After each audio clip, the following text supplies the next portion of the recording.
Mestre Jesus, divino amigo, agradecemos pela oportunidade, pelo ensejo, que se renova a cada semana, desta oportunidade extraordinária que temos tido de podermos continuar operando, estudando nos nossos lares por meio da rede social, a internet, que multiplica e amplia a nossa capacidade de ação.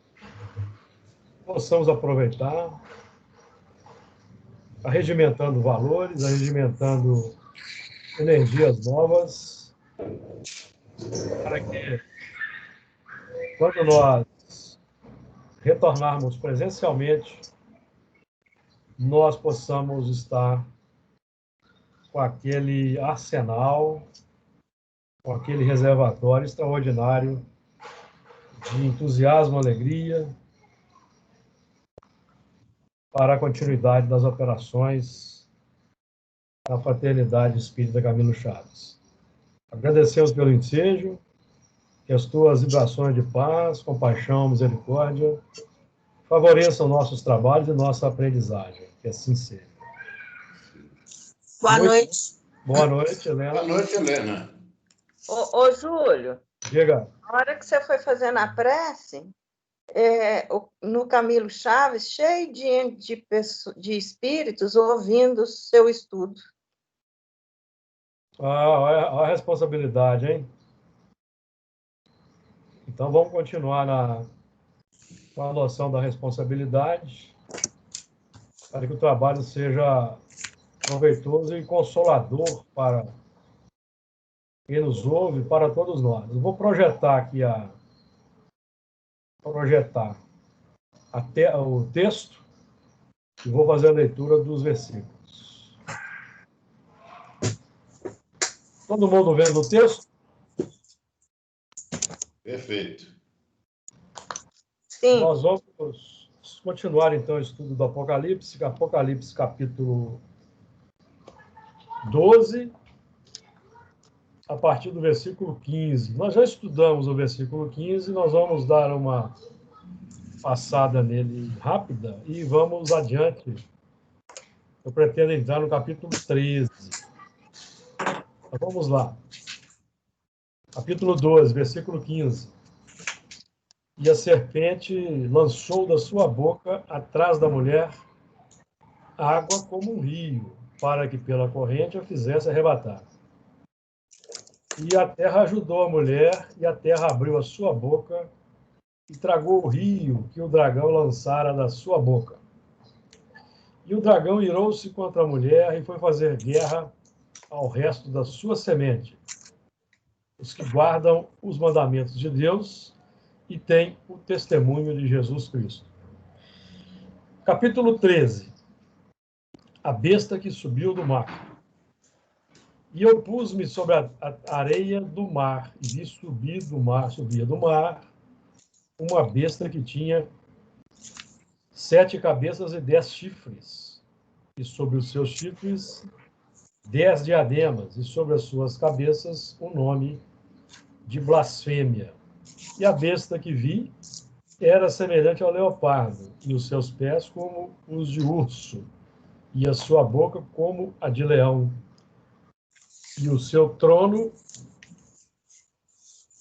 de leão, e o dragão deu-lhe o seu poder, e o seu trono e grande poderio. Muito bem, na semana passada, iniciamos o estudo do versículo 15. E a serpente lançou da sua boca atrás da mulher água como um rio, para que pela corrente a fizesse arrebatar. Então, nós já estudamos que a serpente simboliza a retaguarda da evolução, os instintos primários. E a nossa prisão, evidentemente, a esse campo da matéria, simbolizado no rastejar da serpente. Então, o símbolo é esse. serpente rasteja está perfeitamente ajustada ao plano físico, simbolizando o materialismo, o apego aos lances da retaguarda, aos instintos mais básicos, que já deviam ter sido superados por nós no estágio atual da civilização, da humanidade. E a serpente lançou da sua boca, a boca simboliza o órgão da exteriorização, da verbalização, e nós já temos aprendido com as chaves que a doutrina espírita nos oferece, e nós verbalizamos pelos pensamentos, palavras, atitudes e ações. A verbalização ampla, integral, do ser. E a serpente lançou da sua boca, atrás da mulher, água como um rio, para que, pela corrente, a fizesse arrebatar. Nós já estudamos que a mulher simboliza os sentimentos nobres que estão gestando o novo homem, Jesus na intimidade, o símbolo do novo homem, o Cristo interior, os sentimentos nobres, água como rio, simbolizando aí tudo que nos busca enredar os laços que buscam nos aprisionar a esse plano material, grande fluxo, porque, na verdade, pensamentos, palavras, atitudes e ações representam o fluxo que parte da nossa intimidade. É o rio de hábitos, a rotina dos hábitos, que Emmanuel nos ajuda a compreender com seu apontamento no capítulo 20 de Pensamento e Vida. Trata dos hábitos, corrente, a qual nos ajustamos naturalmente e nos deixamos levar. De acordo? Uma passada rápida no assunto que nós já estudamos. Então, nós temos que considerar que o nosso propósito de crescimento espiritual, de elevação moral, ele não vai se dar por lances esporádicos. O que eu quero dizer com isso? Nós não vamos concretizar um fluxo, uma corrente positiva, feliz, arrebatadora para o bem e para o amor, simplesmente frequentando a casa espírita. Temos repetido isso, é importante nós aqui compreendermos. Nós temos que gerar aquele fluxo constante do bem, do amor, das virtudes, das 24 horas do dia. Certo? A casa espírita é o momento onde nós vamos regimentar, valores, nós vamos abastecer o alforge para a alimentação nossa no dia a dia da humanidade.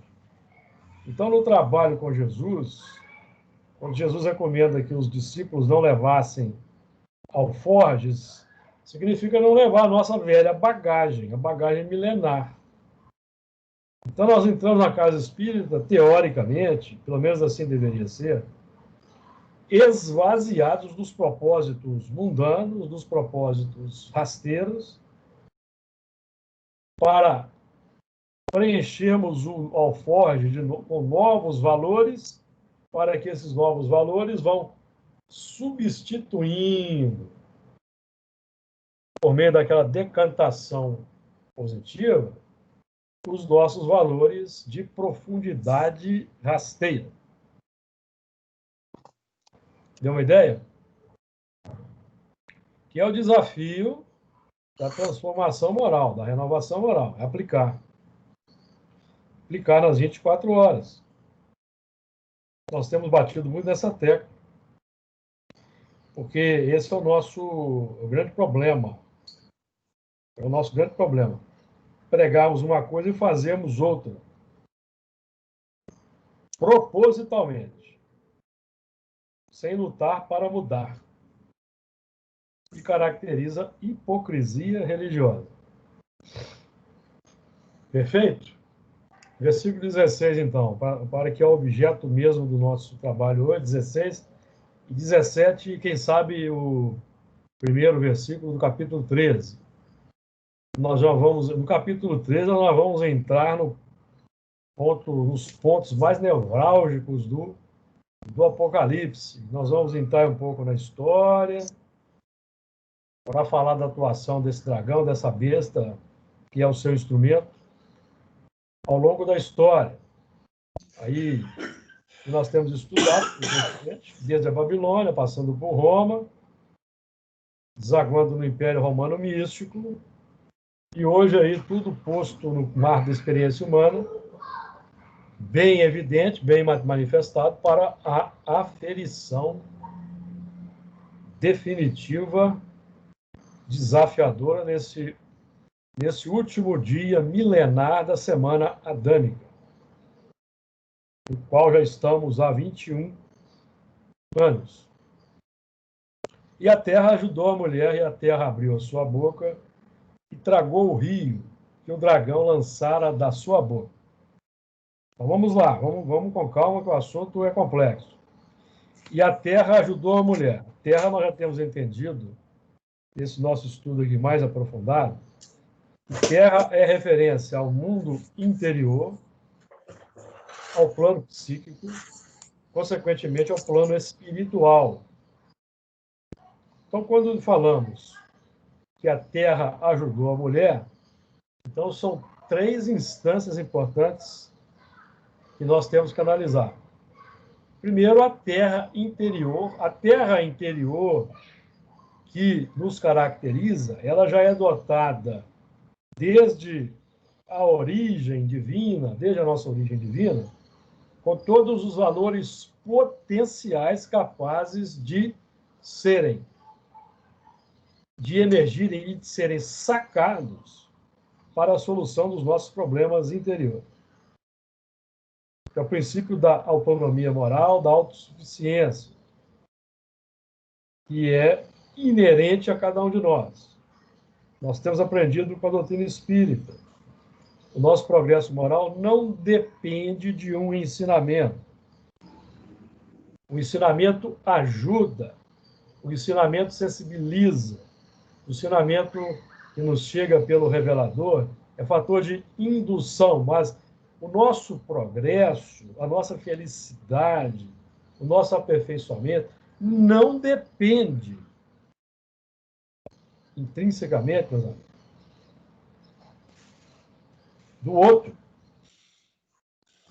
Porque senão nós seríamos incompletos, perenemente incompletos, aguardando uma metade para completar. E não é assim que nós temos aprendido.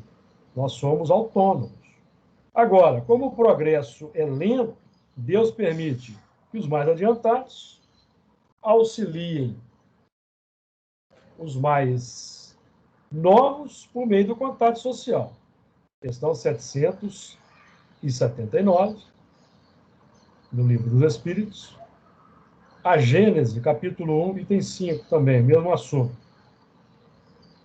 Então, a força para progredir, ela é inerente, é uma herança divina, é a busca pelo melhor, é a busca pelo crescimento, que o irmão mais adiantado facilita quando a misericórdia divina permite a sua encarnação na sociedade, para que, por meio do contato social, nós possamos pegar uma carona nesse fluxo.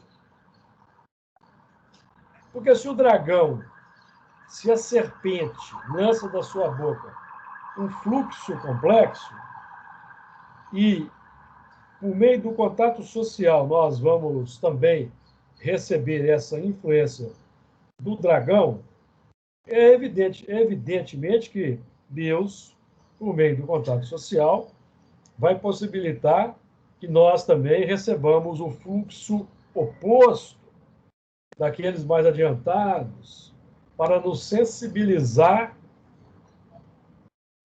para a carreira evolutiva. Então, nós temos sempre dois fluxos, com o qual, na verdade, que é um fluxo só, que é o fluxo interior, individual, que atrai na pauta da lei magnética de atração os dois fluxos. O fluxo da serpente e o fluxo do cordeiro. Vamos colocar assim, para utilizarmos o símbolo do Apocalipse, que o cordeiro representa Jesus. Certo? Então, nós sempre somos alcançados por dois fluxos que se casam ao nosso interior. Então, o fluxo complexo da serpente é o trabalho interior para dominar as inclinações más. Mas para que isso aconteça, eu preciso identificar com clareza qual é o fluxo. Identificar o bem e o mal. Identificar o bem e o mal. De acordo? Qual o fluxo que vai prevalecer? Aquele que eu alimentar. Por uma questão de sintonia e afinidade. E nós alimentamos pelos hábitos, pelos sentimentos. É importante frisar. Então, todo o processo de reeducação passa pelo estudo que estamos fazendo aqui e pela mudança de hábitos na outra ponta. Numa ponta, a mudança da mentalidade.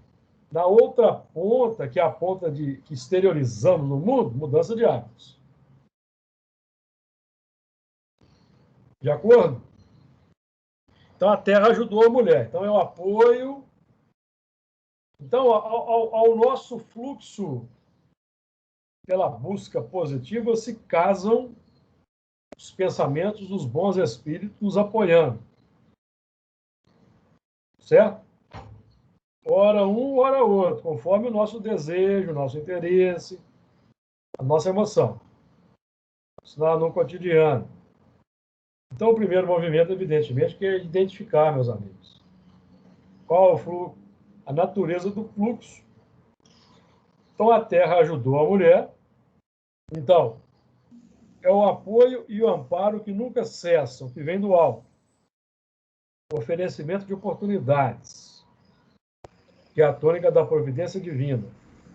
Oportunidades que elas são representadas na sociedade, na vida, pelas circunstâncias, acontecimentos, ocasiões, fatos e pessoas, que vão nos ajudar. Mesmo os mais complexos, evidentemente, nos ajudam, porque eles são nossos instrumentos de aferição. Bem-aventurado é o varão que sofre a tentação. A tentação, meus amigos, movimento natural da evolução. Só não é tentado quem está naufragado na correnteza do dragão. Ele não é tentado, ele vive imerso naquela substância e ali ele é feliz, não tem tentação. Tentação surge quando nós vamos identificando o cordeiro, os ensinamentos superiores que entram na intimidade, entram na casa mental e evidenciam-se, então, as nossas complicações. De acordo, meus amigos? Então, todo mundo é tentado, tá? Todo mundo é tentado. Isso é natural na evolução. Evolução não dá salto. Não tem como nós darmos um salto da animalidade para a angelitude. Não tem como. A angelitude vem depois da humanidade. Lembra-se da equação? Da irracionalidade para a inteligência. Da inteligência para a razão. Da razão para a humanidade. Depois que nós conquistamos a humanidade com todos os seus valores de bondade humana, entramos na antessala da angelitude. Só depois, meus amigos. Não antes. Desculpe aí se eu estou tirando do pedestal alguém que achava que estava na escala angelical aí, viu? Nós estamos aqui na Terra trabalhando para sermos humanos. Não aprendemos lá com Voltaire, o irmão Jacó, que aqueles que estão nas faixas da angelitude não estão reencarnados, estão nas faixas superiores, a não ser um ou outro missionário que aí está aí na sociedade, muitas vezes no anonimato. E a Terra ajudou a mulher. Então, como que a Terra ajuda a mulher? Muitas vezes a aprovação, meus amigos, é uma ajuda. Um leite de dor. Não é ganhar na Mega Sena, não. É um leite de dor, onde o elemento vai meditar o que vem fazendo. Uma dificuldade congênita. Um familiar problema. A esposa difícil, o marido complicado. Misericórdia ajudando. Certo? Assim que a Terra ajuda. Com as preocupações redentoras, conforme André Luiz. É o termo que André Luiz usa na sua obra. Preocupações redentoras. O elemento preocupado com familiares já não tem tempo para as ilusões que salteiam a inteligência. De acordo? E a Terra abriu a sua boca, que é o auxílio espiritual, o manancial da misericórdia a nosso benefício. A nossa própria terra interior já despertada para os valores divinos, os valores do amor, que nesse movimento de abertura para o superior, para o elevado, para o nobre, para o digno, naquele movimento de orbitar a unidade divina, conforme aprendemos com Paulo de Tarso, no Livro dos Espíritos, o bem, o amor, a justiça e a ciência, por exemplo, nós vamos tragar o rio da ignorância, tragar o rio do ódio. Por que temos que tragar? Porque o rio da ignorância, o rio do ódio, tem que encontrar no nosso íntimo o sumidouro. Essa água não pode voltar. Vocês conhecem o fenômeno do sumidouro? Aquele fenômeno geológico que a água entra e ela, em tese, ela não volta mais? Chama sumidouro. Então, essa água, esse rio que vem da serpente, é o fluxo, ele tem que encontrar no nosso coração o sumidouro, o símbolo, tá? Porque, na verdade, nós vamos soltar essa água transmutada, transubstanciada, que é o símbolo extraordinário da alimentação de gafanhotos feita por João Batista. João Batista se alimentava efetivamente lá no deserto da Judéia de gafanhotos e miel silvestre. Até hoje, aqueles povos lá se alimentam desses insetos. Mas o símbolo aqui, evocando aqui a questão das pragas do Egito, vamos lembrar que uma das pragas eram os gafanhotos, se lembra?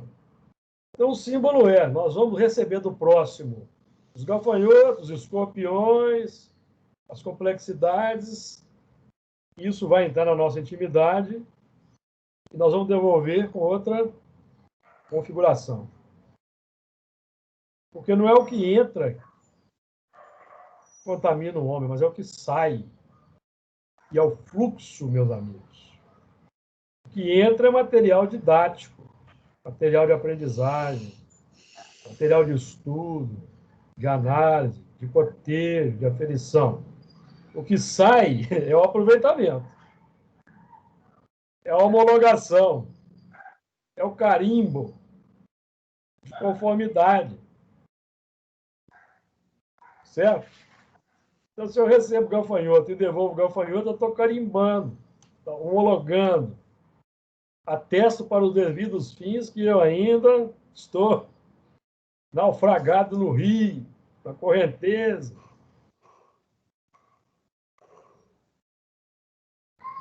Perceberam aí o desafio da renovação, da transformação moral? Então, esse é o desafio. E tragou o rio que o dragão lançara da sua boca. Porque o que o dragão lança da boca, o dragão, vamos lembrar, o dragão é a mentalidade. E a besta que vamos estudar é o apóstolo do dragão, é o continuador do dragão. Assim como Deus e o Cordeiro. Deus, a mentalidade superior, o Cordeiro, aquele que a expressa. O dragão, a mentalidade complexa, e a besta, aquele que a expressa. Aí nós vamos ter uma série de bestas. Besta espírita, besta quadrada, aí vai aquela configuração toda. Certo, meus amigos? Infelizmente, temos aí também as bestas espíritas, né? Estão aí propondo complicações do próprio movimento espírita, no campo extraordinário do Consolador Prometido. E não pode mais ser no nosso caso. Então, a questão que se apresenta para nós é a seguinte: como nós recebemos a ação do dragão? Evidentemente que todos nós vamos sentir na carne a ação do dragão. Nós vamos nos irritar, vamos nos indignar, vamos nos inconformar. Mas qual é a resposta? O que é que emerge? É a piedade, a compaixão, aquela busca por ajudar, de alguma forma, esses elementos? Isso não quer dizer que nós não vamos combater o mal, não, tá, pessoal? Não é isso, não.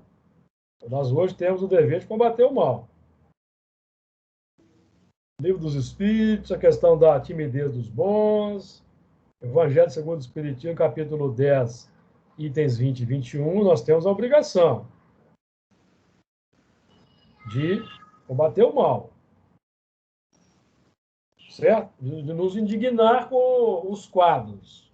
Mas de nós atuarmos de forma propositiva, agindo contrariamente, para que o quadro melhore. De acordo? Então vamos lá, vamos para o 17. Versículo 17. E o dragão irou-se contra a mulher, foi fazer guerra ao resto da sua semente. Todo mundo está vendo aí o 17? Agora sim. O dragão irou-se contra a mulher, foi fazer guerra ao resto da sua semente. Os que guardam os mandamentos de Deus e têm o testemunho de Jesus Cristo. Então, isso aí é um ponto importante, né? O dragão irou-se, o dragão aí, vamos lembrar, é a mentalidade. Então, a mentalidade instaurada no mundo e que é veiculada, multiplicada pelos seus representantes no mundo material, tá? E vamos lembrar de um detalhe importante. Eles não têm aquela configuração clara de dragões, não, porque senão seria fácil. São os lobos em pele de cordeiro. Eles se apresentam como as árvores agradáveis à vista. Estamos estudando em Gênesis. Tá? Porque eles agradam aos nossos desejos, ao nosso propósito. Isso é importante nós considerar. Então, quando nós dizemos o dragão irou-se contra a mulher, estamos aqui fazendo alusão aos nossos valores instintivos presentes, que são opositores dos bons hábitos e dos bons propósitos. Isso está na nossa intimidade, amigos. E, obviamente, que tem os representantes no campo da sociedade. Mas nós estamos aqui falando de um movimento interior, que é quando nós começamos a nos sentir o desconforto até nas atividades do bem que realizamos na casa espírita. Às vezes a gente sente um desconforto, temos vontade de estar em outro lugar. Ninguém se assuste, não. Isso é natural. Representa o dragão. É o nosso calcanhar de Aquiles. É onde devemos atacar. Os espíritos nos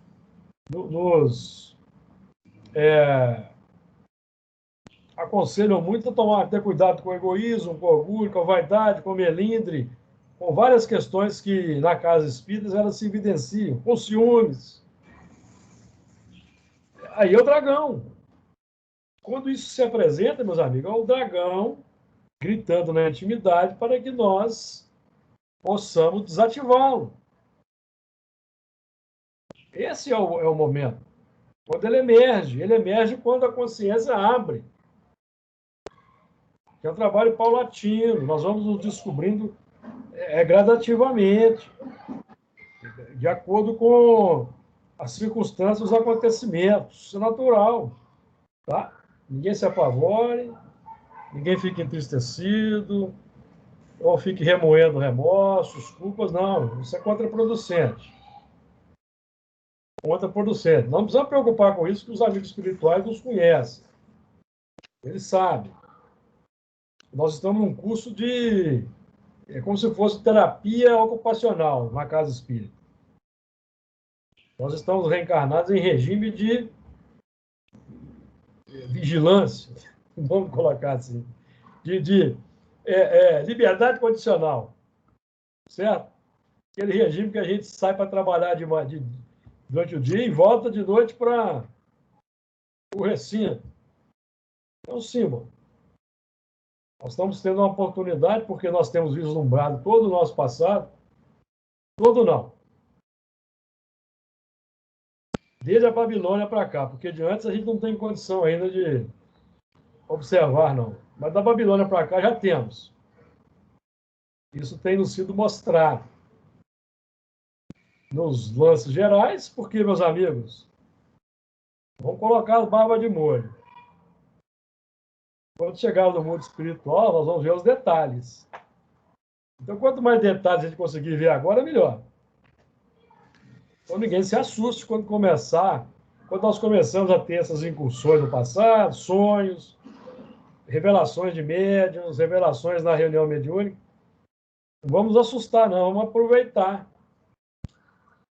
Nós estamos tendo a oportunidade eu não vou dizer de queimar etapas, mas de já fazer aqui na Terra o que nós, às vezes, iríamos fazer só lá na enfermaria da colônia. Já estamos podendo fazer aqui e já vamos colocando a barba de molho, operando, contrariamente à insinuação do dragão, para que a gente chegue respaldado no mundo espiritual. O que eu quero dizer com isso? Tem um caso interessante, por exemplo, no livro Sexo e Destino, de um instrutor que trabalhava lá num departamento de auxílio a desequilibrados sexuais, uma coisa assim. Ele era um instrutor, ele ajudava, aconselhava, conhecia as técnicas, até que um dia, depois de muito tempo atuando, ele foi convidado a ajudar alguém que estava na região de sombra, grande dificuldade dessa área. Quando ele chega nessa região de sombra, ele se depara com um desafeto do passado, que ele tinha colaborado a estar naquela situação. Então, aí ele descobre que ele está trabalhando numa área de complicação sexual, porque ele era um grande complicado sexual do passado. E a situação estava encoberta pelo esquecimento da misericórdia, para que depois que ele trabalhasse muito tempo no mundo espiritual, ajudando outros, ele tivesse condições de, respaldado pelas ações que já tinha feito, de observar. Isso acontece conosco. Todos nós aqui. Estamos operando aqui na mesa mediúnica, operando na casa espírita, sob o amparo da misericórdia, do esquecimento, ajudando, entre aspas, tá? Companheiros do passado, que muitas vezes nós achamos aí que são os coitadinhos, que nós estamos ajudando. Porque quando chegar no mundo espiritual, nós vamos ver o quadro, mas aí nós vamos olhar para trás e ver assim, bom, pelo menos eu fiz alguma coisa para que já respaldou, certo? Então vamos aproveitar.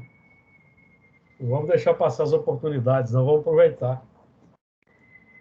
A seara mediúnica aí é das mais extraordinárias que nós temos na casa espírita.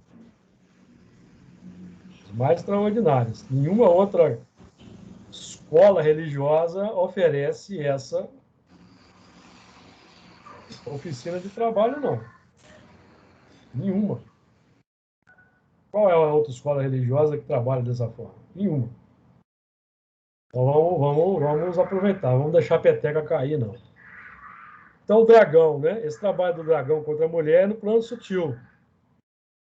E no plano exterior, pelos convites brilhantes que recebemos. Pelos convites brilhantes que recebemos do mundo exterior. Certo, amigos? É assim que o dragão age. O dragão irou-se contra a mulher, foi fazer guerra ao resto da sua semente. Então nós tivemos esse movimento interior,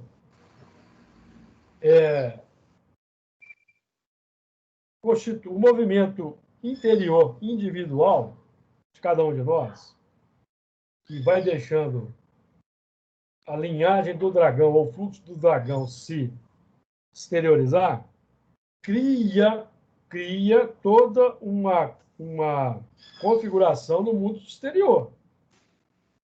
Instituições, certo? Cria toda uma organização no mundo exterior. E, individualmente, cada um se soma e forma um coletivo. Ah, então por que o mundo ainda é um mundo de expiação e prova? E por que Jesus não implanta a regeneração?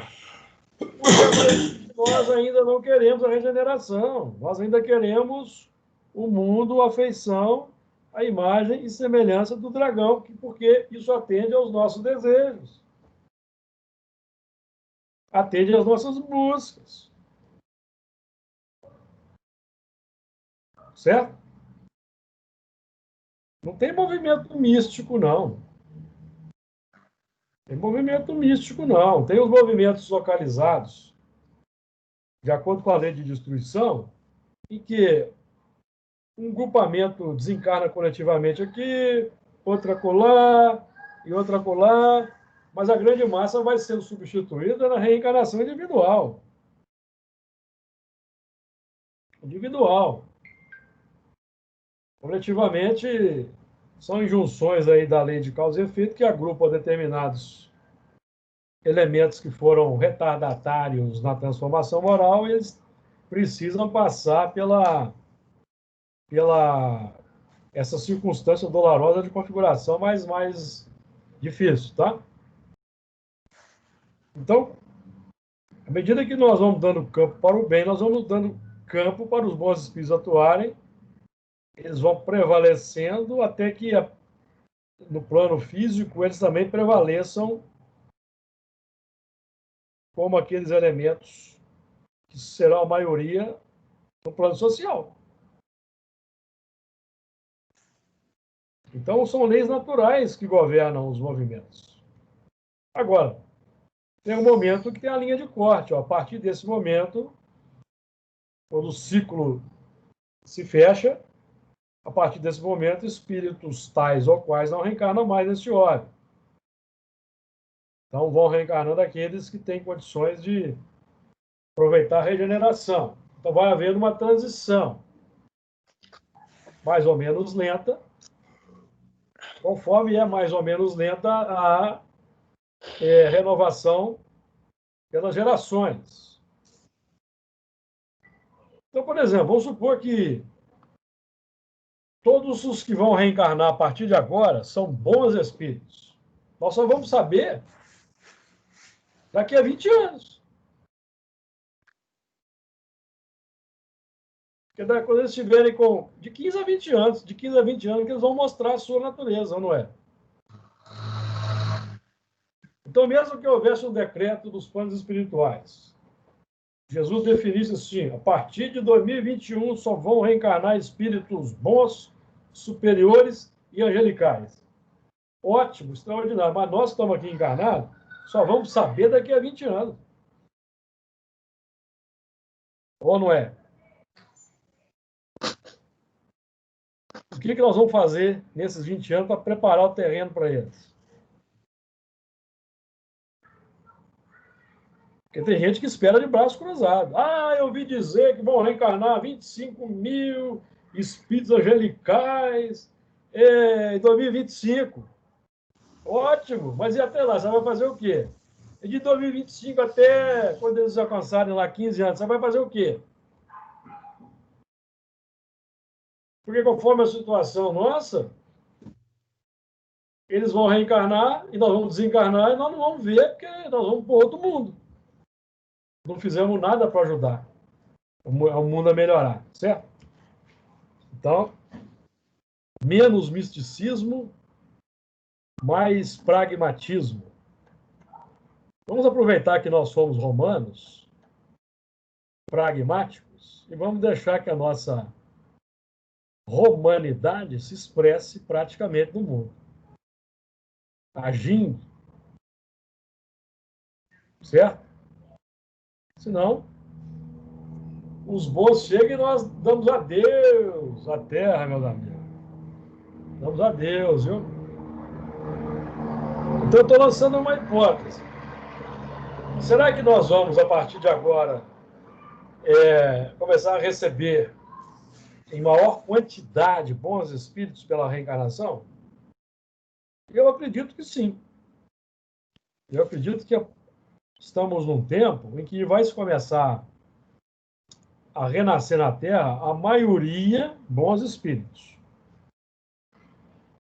E uma minoria, um número menor de espíritos que ainda não são bons, mas que podem ser levados pelo arrastamento dos bons.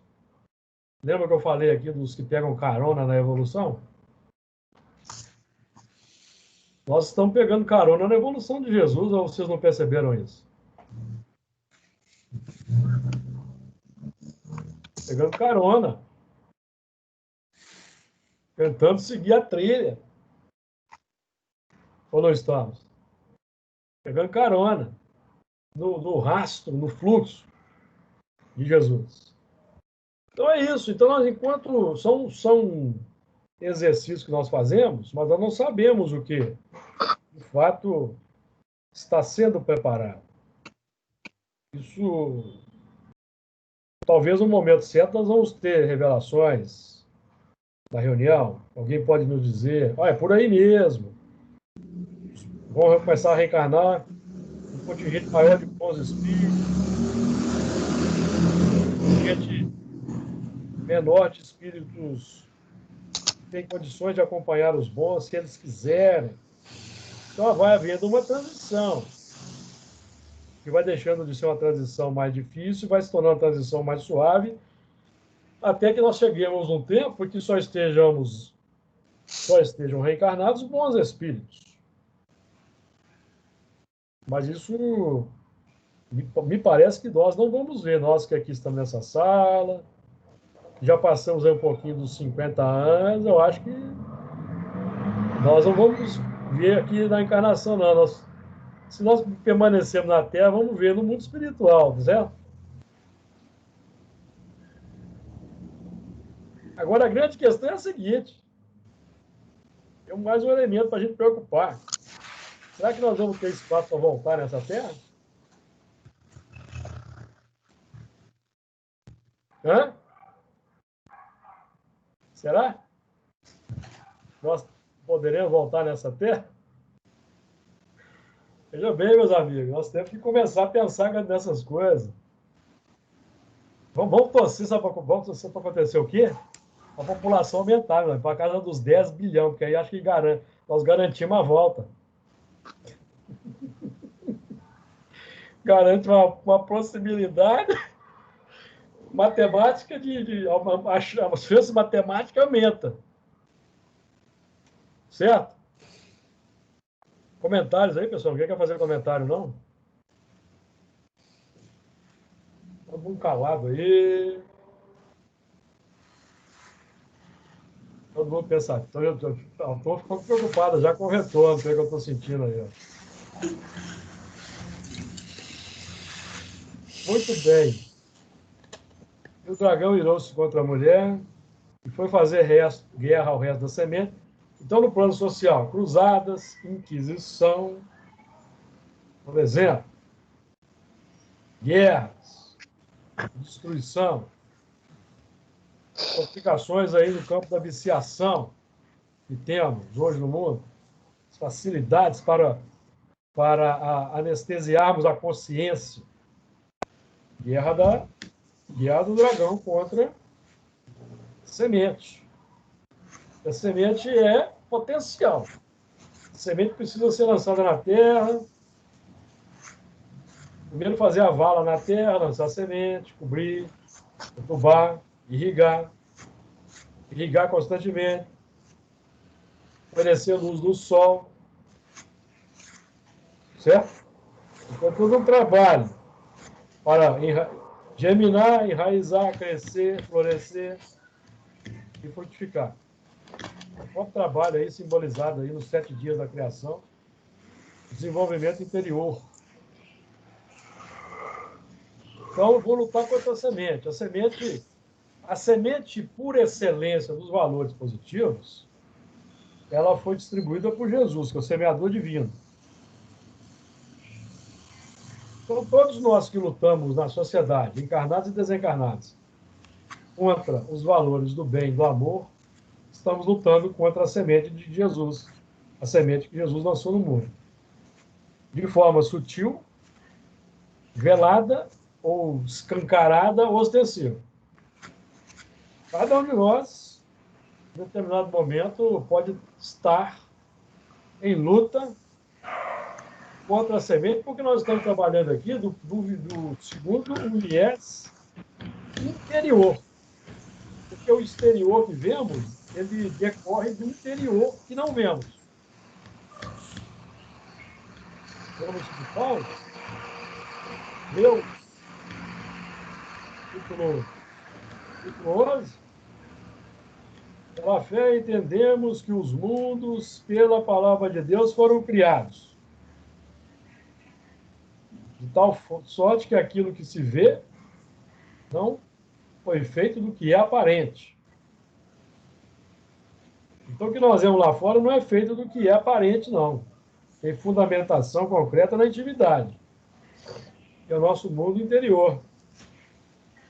Então, nós queremos que a regeneração se implante na Terra, então sejamos regenerados. Sejamos regenerados e fortaleçamos na sociedade aquelas instituições que já expressam valores regenerados.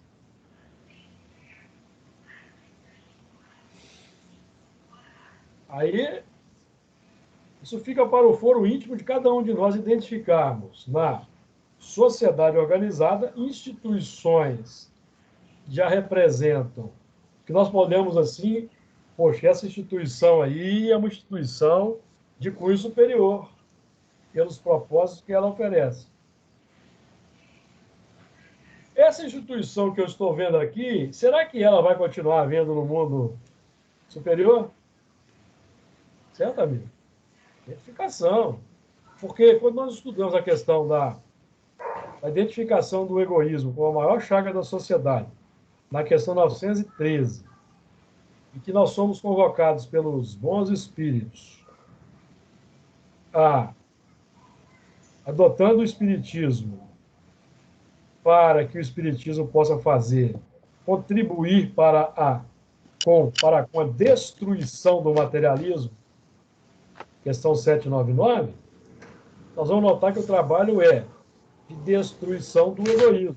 E na 914, nós vamos aprender, depois que o trabalho da educação inteligente é feito, preciso é reformar as instituições humanas que alimentam, sustentam e fomentam o egoísmo. E são as indústrias, as organizações humanas. Elas precisam se transformarem em outras ou desaparecerão no mundo regenerado e no mundo superior. Então, nós aqui vamos observar essa instituição aqui, por exemplo, X, ela vai continuar existindo no mundo superior? É um exercício interessante que nós podemos ir fazendo, para nós já irmos, assim, os nossos próprios hábitos, irmos alterando o contexto. Tá? Então, a semente, no nosso mundo interior, são os valores embrionários, incipientes, que ainda estão aguardando desenvolvimento. Porque o dragão, meus amigos, não vai fazer guerra contra a árvore frondosa, com tronco robusto, com muitas folhas, que produz muitos frutos. Eles não dão conta. Já é uma árvore já firme, enraizada. Eles vão fazer guerra contra sementes, valores embrionários da nossa intimidade. Certo? Então, é o símbolo do joio e do trigo presente na nossa gleba interior. Nós temos o joio e o trigo. O joio e o trigo. Eles não têm que crescer juntos? Eles crescem juntos, até uma certa idade. Depois o trigo toma conta, porque o princípio que dá origem às virtudes é o mesmo princípio que dá origem às paixões. Instinto.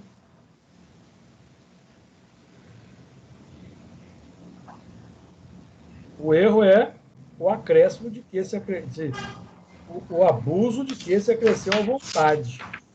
Aí que está o erro. O erro não está no instinto. O erro está no encaminhamento, no direcionamento do instinto. Muito bem. Iniciando, então, vamos iniciar o capítulo 3. Nós temos só 5 minutos, vamos iniciar. Capítulo 13, versículo 1. Vamos aqui adentrar o terreno. E nós estamos entrando, vejam bem, nós estamos entrando no terreno. Olha o que diz o versículo 13. O versículo 1. E eu pus-me sobre a areia do mar, e vi subir do mar uma besta, que tinha 7 cabeças e 10 chifres, e sobre os seus chifres 10 diademas, e sobre as suas cabeças o nome de blasfêmia. Então, aqui, nós estamos trabalhando com a configuração exterior identificada no mundo das complicações que foram alimentadas anteriormente, tomaram corpo no mundo,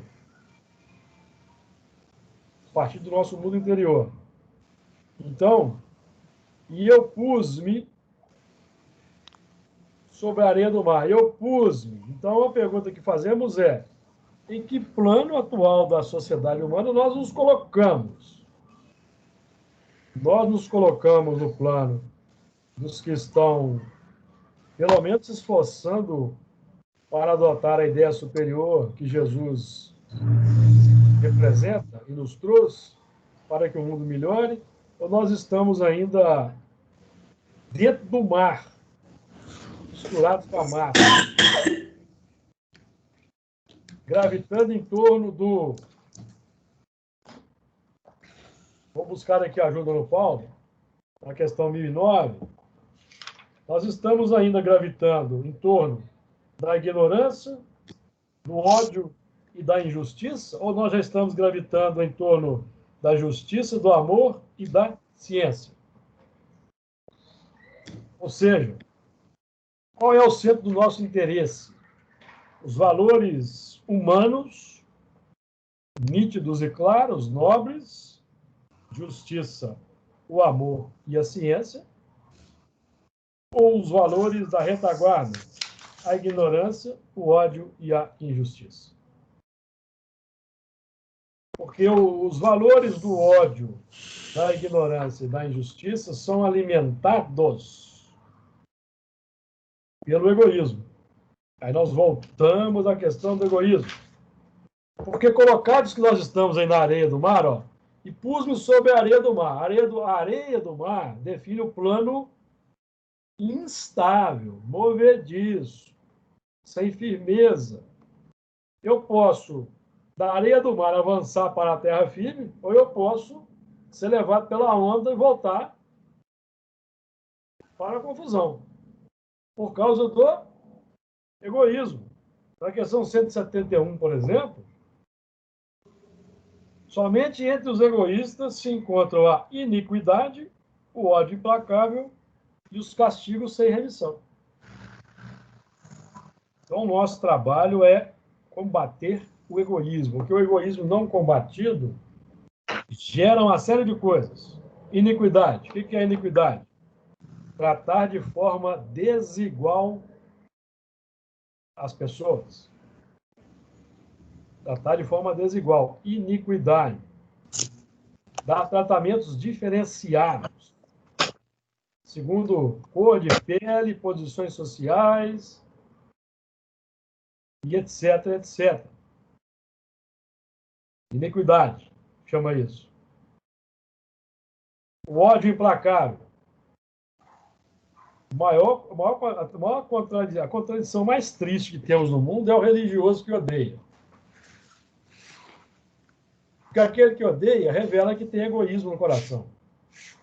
Por mais que ele pregue no púlpito ou na tribuna espírita o amor ao próximo, mas odiando ele contradiz. Contradiz. O ódio nasce do egoísmo. Por não aceitar as diferenças. Não aceitar que somos diferentes. Somos iguais perante a lei, mas somos diferentes, porque nós vivemos no plano da heterogeneidade. Cada um num estágio evolutivo. Mas o tratamento deve ser o mesmo. E os castigos sem remissão, que são as condenações que nós fazemos no próximo. Então, demos essa pequena introdução, porque nós vamos abordar esse assunto mesmo na semana que vem. Capítulo 13, que a semana que vem esse assunto vai render. O versículo é longo. Aí nós vamos entrar nas questões da sociedade, particularmente do Império Romano em diante. Tá? E eu pus-me sobre a areia do mar, e vi subir do mar uma besta que tinha 7 cabeças e 10 chifres, e sobre os seus chifres 10 diademas, e sobre as suas cabeças o nome do blasfemo. Então, a besta define o plano visível, o plano concreto. O dragão é o plano da inspiração. O dragão é a onda mental rasteira da serpente que cresceu no tempo. Lembra que Jesus vai dizer que o dragão é a antiga serpente, que é o diabo e Satanás? Lembra-se disso? Jesus afirma isso.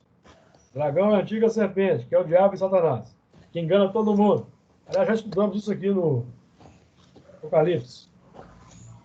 Então, o dragão é a onda mental que cresceu, sofisticou-se. Sofisticou-se.